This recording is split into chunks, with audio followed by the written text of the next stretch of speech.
Aún le queda tiempo. Seguramente no sabe a qué hora cierran.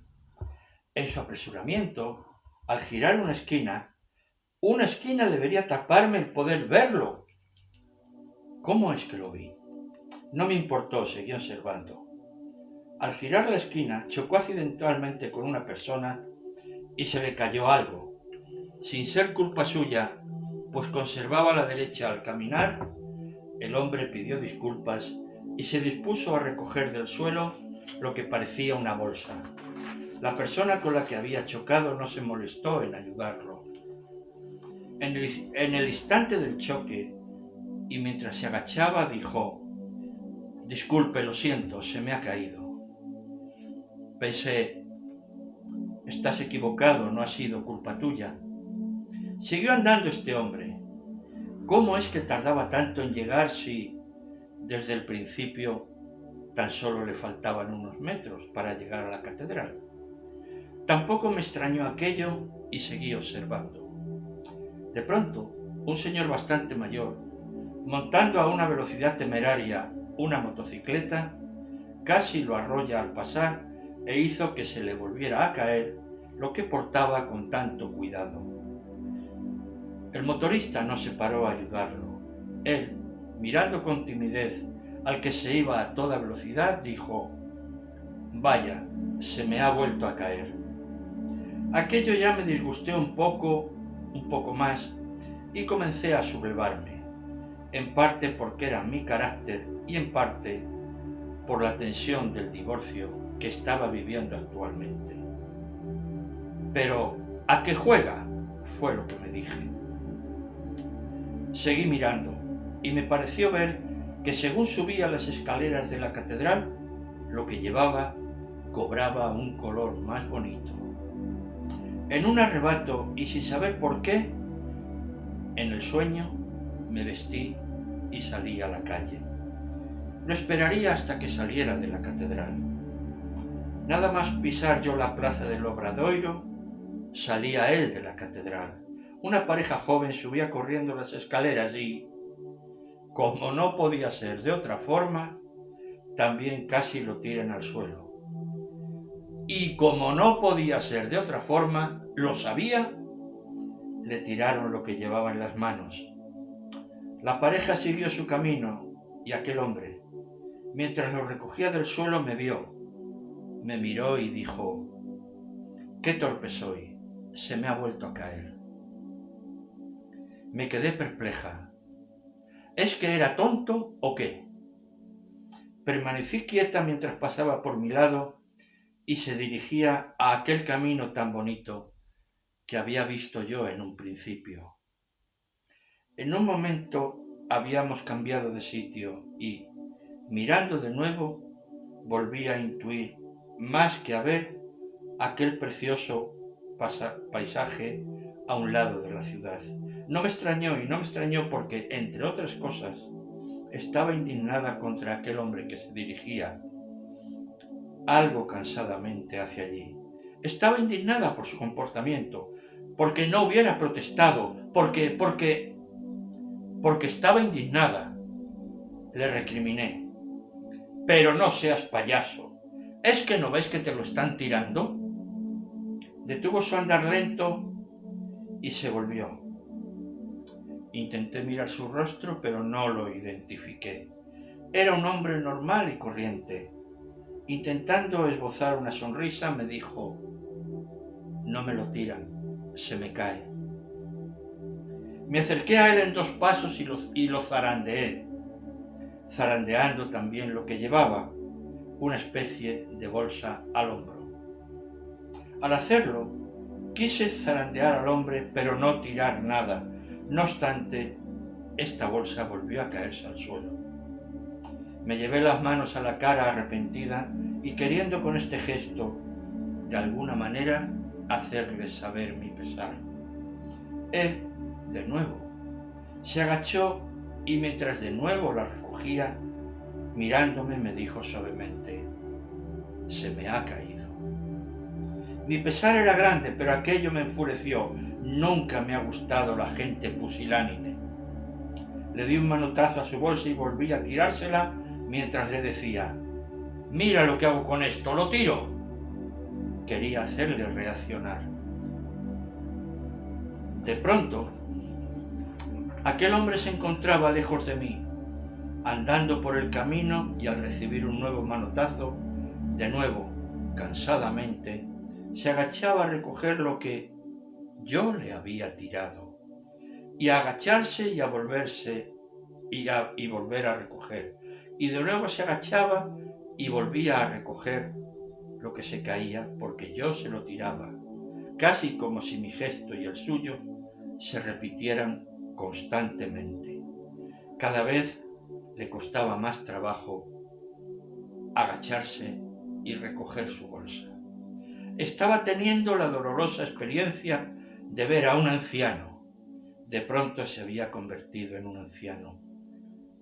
Cómo una y otra vez se agachaba a recoger lo que los demás le iban tirando entre prisas, intereses, desprecios, y que reza y pide tener fuerza para seguir recogiéndolo. Pero ¿qué recogía?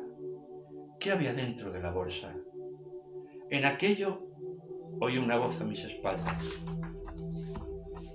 Y él reza para eso, para tener fuerzas y poder recoger la esperanza, la ilusión, los sueños que una y otra vez se le caen. Fui a volverme. Me desperté y me incorporé bruscamente. Tan bruscamente que la ropa de la cama estaba toda en el suelo. Me había incorporado de golpe y, dando un manotazo al interruptor de la luz, había querido ahuyentar la pesadilla que estaba teniendo.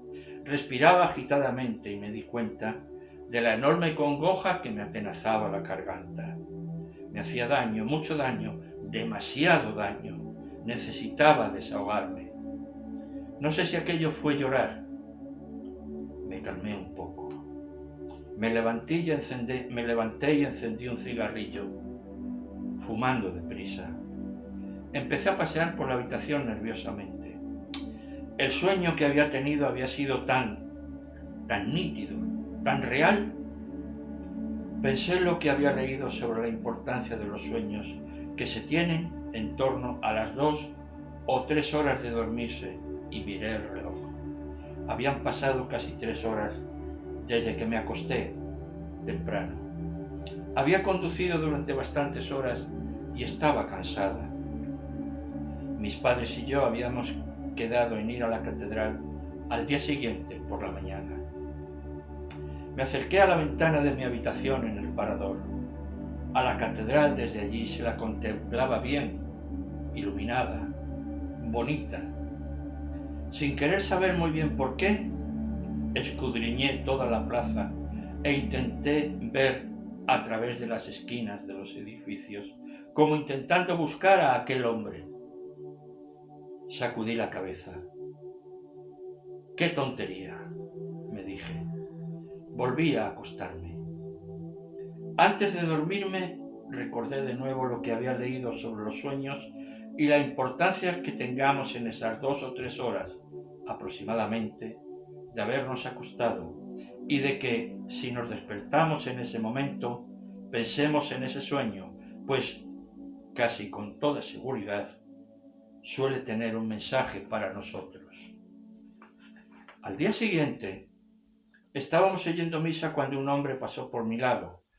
Tal vez porque no éramos muchos me fijé en él, y sin saber por qué, me llamó poderosamente la atención la manera de cómo llevaba una de sus manos. Con un «ahora vengo» dirigido a mis padres, lo seguí. Algo, sin saber el qué, me impulsaba a ello. En un momento dado, casi en la puerta de salida, aquel hombre se volvió y, poniéndose frente al altar, abrió su mano discretamente. Lo iba observando y me di cuenta de lo que hacía. Miré hacia su mano. Era la misma bolsa que había visto en el sueño. Me quedé paralizada mientras la miraba. Más pequeña, le cabía en la mano, pero igual. Se me erizó toda la piel y lo miré a la cara mientras observaba cómo la cerraba. Era una de esas bolsitas de tela que te dan en las joyerías para meter dentro los pendientes, anillos o llavero que te has comprado. No le quitaba ojo de encima. Vi cómo la cerró discretamente, despacio y con cuidado, y se despedía del santo. Creo que no se dio cuenta de la observación de que había sido objeto. Salió e iba a seguirle cuando llegaron mis padres a mi lado. Había acabado el oficio religioso. Cuando salimos, no quise darle mayor importancia al tema. Me resistía a ello. Sin embargo, mientras paseábamos, reconozco que estuve mirando con interés hacia todos los lados, a ver si lo volvía a ver. Me había quedado con su cara. No lo vi, y ya por la tarde preferí pensar que eran tonterías, fruto, al fin, del cansancio del viaje y de todas esas coincidencias que se dan en la vida. Y traté de olvidarlo todo, pero me acordaba de aquella presión, aquel ahogo de mi garganta y del anciano que se agachaba para recoger lo que otros le tiraban. No sabía yo que lo volvería a ver al cabo del tiempo a aquel hombre. Y no sabía yo que le ayudaría a escribir un libro. Y sabría entonces, como supe, que las casualidades es muy raro que existan, que existen las causalidades. Y hasta aquí, usted que me escucha y me ve, es el, vamos a llamar, punto número 2. Quedan bastantes más. Gracias por todo.